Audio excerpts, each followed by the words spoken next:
So another category of person I wonder if this is right for, which is on my mind. So I've got a 22-year-old son who's a senior in college, finance economics major, who, looking at going out into the job market, saying, I wonder if how do I go look for jobs? What am I looking for?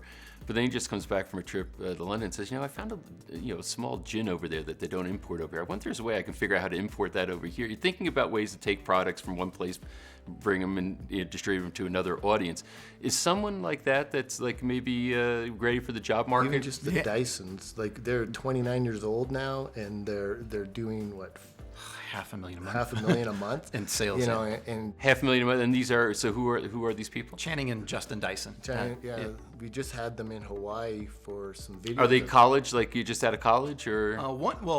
Justin dropped out of college once he realized how well the business was doing. Right. And I think that Channing, she now owns a beauty shop that she still does some part-time work in, but now they're really just running their own business, selling all kinds of children's apparel and different types of products that, for them, they have young kids. They realize that, could we make something better? Could we make something that we would want to buy as parents? And knowing that there's hundreds of millions of parents out there, they were similar to what your son was. They wanted to bring something different to the market that they knew there was a demand for, and that gave them their passion to really dig into this business. One of our early success students, John Gill, who quickly became an 8-figure seller, one of the things that he was most dedicated to us for is how this transformed his family, because he taught his son the business model, and now his son does better than him, and he's like, I feel safe now, like my son is taken care of. So absolutely, and the neat thing about this business is, we recommend that you start, when we teach you, we try to teach you the most effective way to get the fastest results possible with the least amount of risk as possible. Now, there's always some risk. But the reality is, if you only have $100 to start with, you can start with $100. Wow. It's going to take you a little bit longer to find the right products, because some types of products will have minimum order quantities. So you might have to have $1,000 for that product. So keep looking for another product, because the idea is just get started with a product. Find a product on Amazon that fits certain criteria so you know that it's a good seller. And if it's proven on Amazon, that's why we also sell, like if you're just starting out, don't start with a brand new product. Don't say, I have this idea, it's gonna do well. Well, if it's not selling on Amazon, you have this whole other hurdle that you're gonna have to figure out.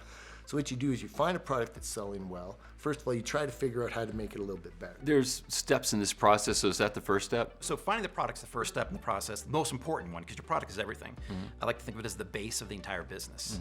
And that's why we're very, very careful about the criteria we use. We want to make sure that it's priced a certain amount of price, because if it's too low of a price, you won't make enough profit. If it's too high of a price, you can't afford enough inventory. Right. You also make sure that the competition is at the right spot on Amazon, because if you have too much competition, you can't compete with people that have unlimited pockets to outspend you. But if there's not enough competition, there's a reason for that. The product probably isn't in demand out there. You also want to make sure that it's not too heavy, because let's face it, shipping is a cost of business nowadays. And if you can remove that from the equation, then that makes it much easier to get going. And then you also want to make sure that you can private label it. That's a big part of what we talk about here. So it's much easier to take a product, a generic product, think of a thermos. Instead of selling the Thermos brand thermos, create your own brand of it. Come up with the Mike and Jason's thermos or whatever it is. Jason and Mike. Mike and Jason's. And brand that yourself, because if you own the brand, you own an asset. And you're bringing cash flow every month, and you're building an asset that at some point, if you choose to cash out and retire, you have that built up. If you sell someone else's exact same product, you're building their business. Right. But if you make your own, you're building an asset for you. Yeah, and that's a really important point. A lot of people ask two things, like, why don't I just sell somebody else's brand to start off? Well, with Amazon, you're allowed one listing. So let's say, whatever it is, Acme spatulas.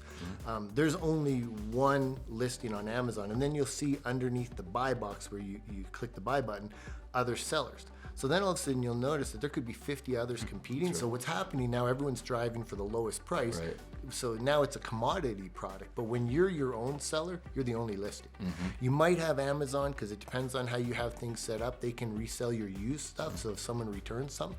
But that's the only time you'll have a competitor. So it's just you get all the profit, you get all this sale, and so people think, oh, it's easier to start this way, and it's not.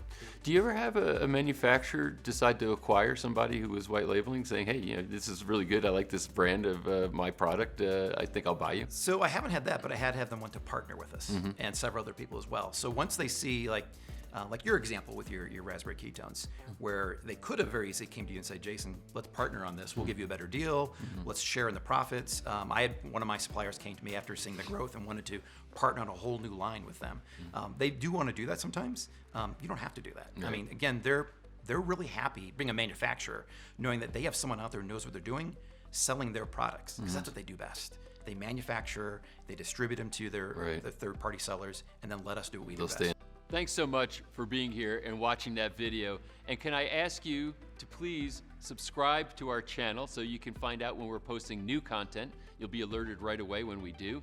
To share this with people you think might benefit from the information, and certainly it helps us if you like the video. So if you like what you just saw, go ahead and hit that like button. And again, thank you so much for being here with me right now.